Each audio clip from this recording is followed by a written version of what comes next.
Señor, toma mi vida nueva antes de que la espera. ¿Cómo están todos ustedes de módulo 1 estudiantes? Yo sé que están muy juiciosos en su casa, contentos con esta formación sistemática de la palabra de Dios. Un abrazo muy especial para cada uno de ustedes. Bueno, este es nuestro encuentro número 5 del módulo 1. En nuestro encuentro número 5 vamos a trabajar algo que tiene que ver con el libro que es la Biblia y cómo leerla. Este libro yo les he dicho, les puse a leer algunas páginas, pero les he dicho que no lo leamos todo para tener la comprensión general de la palabra de Dios y saber lo básico para poder desenvolvernos bien a la hora de estudiarla. Y pues hoy quiero profundizar en un aspecto, y es que ya les había contado los 5 puntos de la lección divina.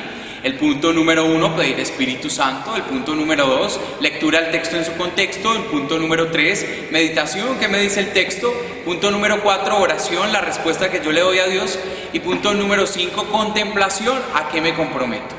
Pero en el punto número 2 tenemos algo muy importante. Y es que en ese punto tenemos que indagar sobre los géneros literarios del texto bíblico que estamos leyendo. Yo les había explicado un poco, pero así por encima, de qué son los géneros literarios. En el libro vamos a encontrar, en el que es la Biblia y cómo leerla, vamos a encontrar en la página número 53 acerca de los géneros literarios. Yo te invito a que tú igual lo vuelvas y lo leas, le des una repasada a esto de los géneros, porque es muy importante saber el género. Viste que cuando leíste los 5 puntos de la lección decía que había que buscar el qué, el cuándo, el cómo, el dónde. Y el cómo nos decía que era el cómo, género literario. ¿Cómo así que el cómo? ¿Cómo están escritos esos textos? Yo no sé si yo te había contado esta historia, pero si no, pues pon atención. ¿Cómo te parece que hay un accidente? Y en ese accidente yo llego y pregunto, ¿qué pasó? Y le pregunto a Juan. Y entonces, Juan, ¿qué pasó? Y entonces Juan me dice, no, ese accidente había sangre, yo vi que vinieron muchos paramédicos, tenía la pierna rota, un hueso salido. Y le pregunto a Gloria, Gloria, ¿qué pasó en ese accidente? El mismo accidente, ojo. ¿Qué pasó en ese accidente? Y Gloria me dice, no, una señora, yo creo que ella es mamá, tenía como unos 2 hijos que fueron los que llegaron. Qué tristeza, esa señora estaba como llorando. No, los hijos lloraban, le decía, mamá, mamá. Le pregunto a Gabriela, Gabriela, ¿qué pasó? Y Gabriela me dice, no, un señor más bruto llegó y estaba escribiendo por celular y eso ni se fijó y ¡chan! Chocó. Y llego y le pregunto a Andrés, Andrés, ¿qué pasó? Y Andrés me va a decir, un tipo que se chocó. Son 3 perspectivas diferentes de un mismo acontecimiento. Lo mismo es la palabra de Dios. Los evangelios, la historia de Jesús, la misma historia de Jesús narrada desde 4 perspectivas y estilos diferentes: Juan, Mateo, Marcos, Lucas. Pues en fin, ese estilo se llama género literario. Cada persona tiene un estilo diferente. Al que le pregunté uno fue más puntual, es puntual. La otra persona, otra de las señoras que le pregunté, me decía que los hijos, que qué tristeza, es más emotiva. A otro que le pregunté me hablaba sobre la sangre, sobre el hueso partido, fue lo que más le impactó, fue la sangre. En fin, entonces, ¿qué son los géneros literarios? Es el estilo, la forma en la que se narra la palabra de Dios. Y hay diferentes géneros literarios. Por ejemplo, acá nos dice que está el género literario histórico.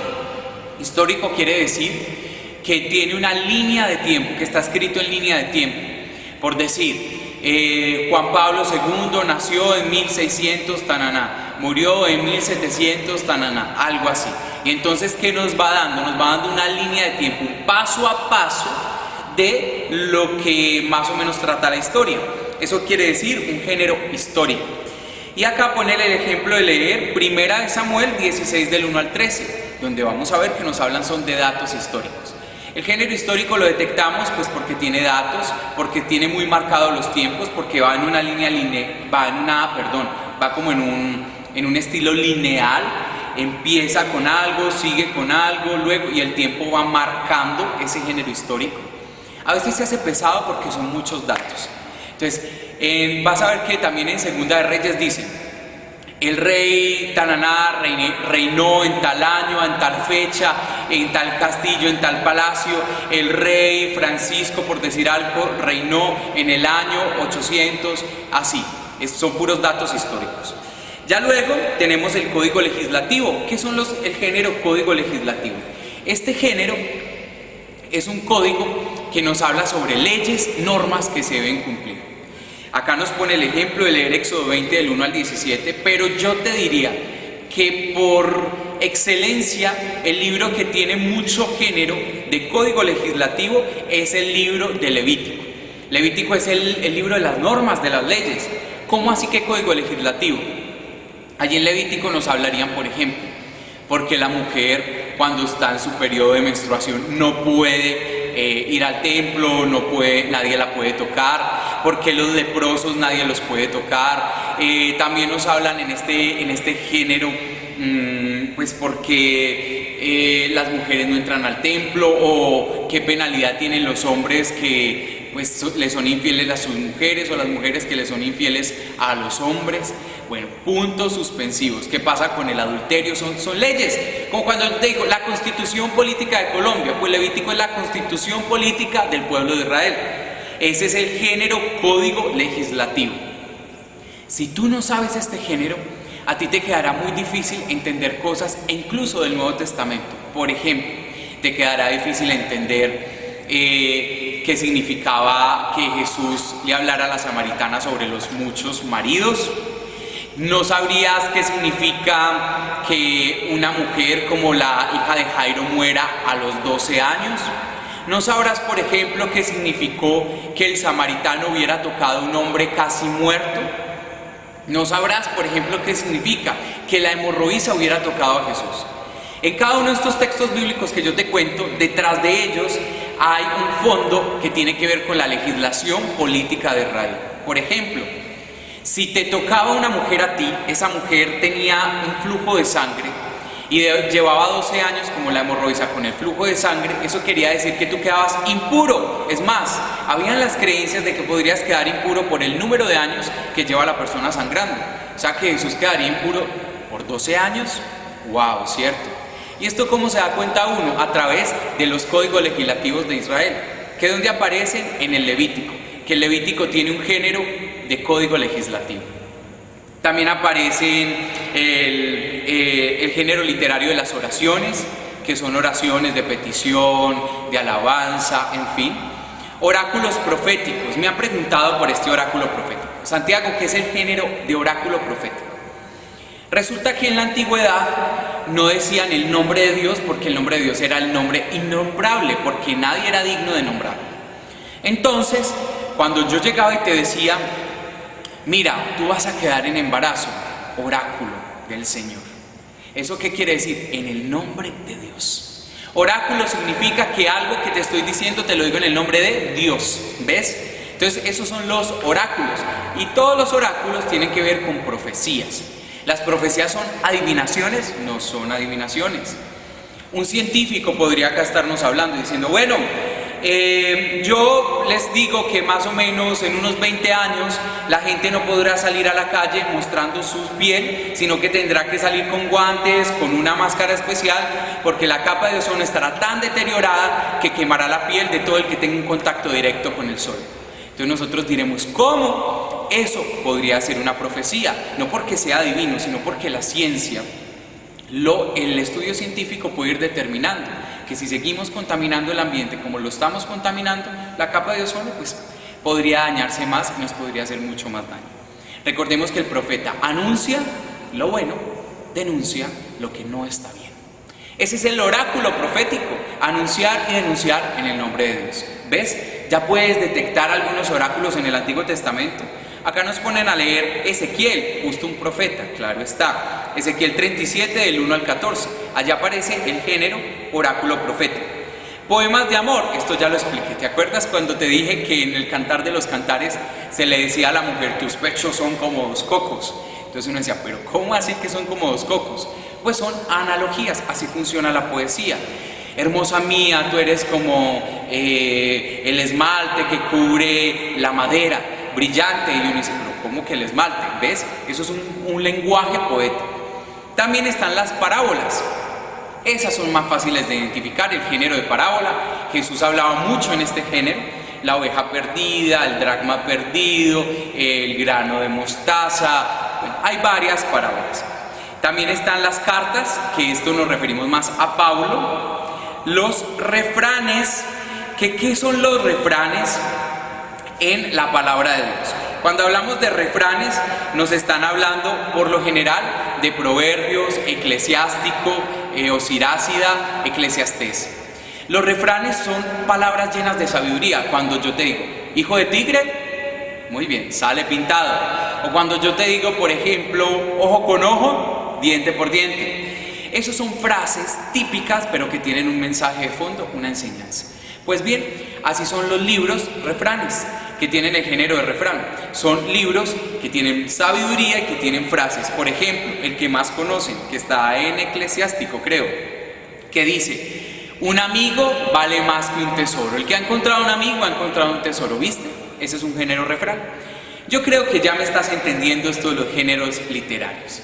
Si aún te falta por leer estas páginas, pues te recomiendo que leas de la página 53 a la página 57. Está cortico. Si ya lo leíste, que lo vuelvas y lo leas. Que hagas los ejercicios que ponen allí, de ir a estos textos y ubicar los géneros literarios. Y así podrás desmenuzar, desglosar más la palabra de Dios. Porque es importante conocer los géneros. Porque si yo sé que es un género histórico, no servirá de mucho que yo le saque el personaje, los verbos. ¿Para qué? Eso funciona más con la narrativa, con el género narrativo. ¿Qué funcionaría más si yo estuviera leyendo un libro histórico? Me funcionaría más hacer, por ejemplo, una línea de tiempo. Una línea de tiempo en la que yo en ese esquema identifique cuándo empezó el reinado de este rey, cuándo siguió, qué pasó con este reinado. Me doy cuenta que este año una decadencia, o de este año hubo más pobreza en el reino, ¿ves? Entonces es difícil cuando yo estoy tratando de entender un género histórico, un género narrativo. Los verbos y los personajes en el género histórico no van a funcionar tanto como en el género narrativo. Muy bien, esto es todo en cuanto a géneros literarios, pero te va a quedar una pequeña tarea para tu casa. ¿Cómo te parece que pues vamos a hacer un ejercicio que se llama Recorriendo un día con Jesús? Para este ejercicio, que igual esta hoja va a aparecer en pantalla, para este ejercicio nosotros vamos a observar que nos trae un texto bíblico que es Marcos 1 del 21 al 39, le hemos querido titular Recorriendo un día con Jesús, y dice: ¿en quién vamos a colocar los personajes? ¿En qué vamos a colocar lo que pasó? ¿Qué pasó? En ese qué van los verbos. ¿Cuándo? En ese cuándo van los tiempos: mañana, noche, día, tarde, 3, 4 de la tarde. ¿Dónde? El lugar: Galilea, Cafarnaúm, Nazaret. ¿Cómo? Ese cómo puede ser el género literario, pero también la manera en que se dan los acontecimientos. Santiago, ¿cómo así? Si yo digo que yo comí, entonces puede ser la forma en la que comí. Yo comí con mis amigos, no, ese serían los personajes. Puede ser yo comí rápidamente, esa es la forma, rápidamente. O el texto que veíamos en el video anterior: soltaron las redes inmediatamente, ese es el cómo, inmediatamente. ¿Ves? Pero el cómo también apunta hacia el género literario. ¿Y el con quién? Pues en el quién vamos a anotar el personaje principal. En este caso, pues seguramente vas a ver que es Jesús. Pero en el con quién, con los discípulos, con el endemoniado, con la suegra, puntos suspensivos. Y acá abajo trae otro cuadro, ahí lo estamos viendo en el video, míralo, acá está. Ahí abajo trae otro cuadro que dice nosotros hoy. En ese nosotros hoy vamos a poner la actualización del texto, que ese sería ¿cuál punto de la lección divina? Muy bien, el punto número 3, que es la actualización del texto. ¿Qué me dice a mí? Entonces, después de recorrer un día con Jesús, ¿qué me dice ese día con Jesús a mi vida? ¿Qué aplicación tiene? ¿Qué compromiso tengo que hacer? ¿Qué le respondo yo a Dios? Ahí hacemos los siguientes 3 puntos de la lección. Ya oramos, sacamos los verbos, analizamos hasta los pies de página, ¿por qué no? Lo que hay antes, lo que hay después, sacamos los verbos, los lugares, en fin, los tiempos en este cuadro. Y ya luego lo que hacemos es que nosotros hoy, en esa casilla que está ahí al final, nosotros hoy, ¿qué vamos a poner? Vamos a poner Lo que me dice este texto a mí es que yo tengo que recorrer un día con Jesús de tal manera. No te voy a decir que tú lo vas a sacar. Lo que me dice este texto a mí, lo que yo le respondo a Dios es: sí, Señor, estoy dispuesto a hacer esto, esto y esto. Y en el cuarto punto, yo me comprometo, pero ese compromiso tiene que ser con día, fecha, lugar, como así Santiago. Si Jesús dice que sanó a los enfermos, yo me comprometo a sanar a los enfermos o a ir y visitar a los enfermos. ¿Qué día? Martes. ¿A qué horas? A las 7 de la mañana. ¿En qué lugar? En el hospital Santo Domingo Sabio, por decir algo. ¿Ves? Ese es el compromiso. Eso es lo que vamos a hacer para la próxima vez que veamos este video.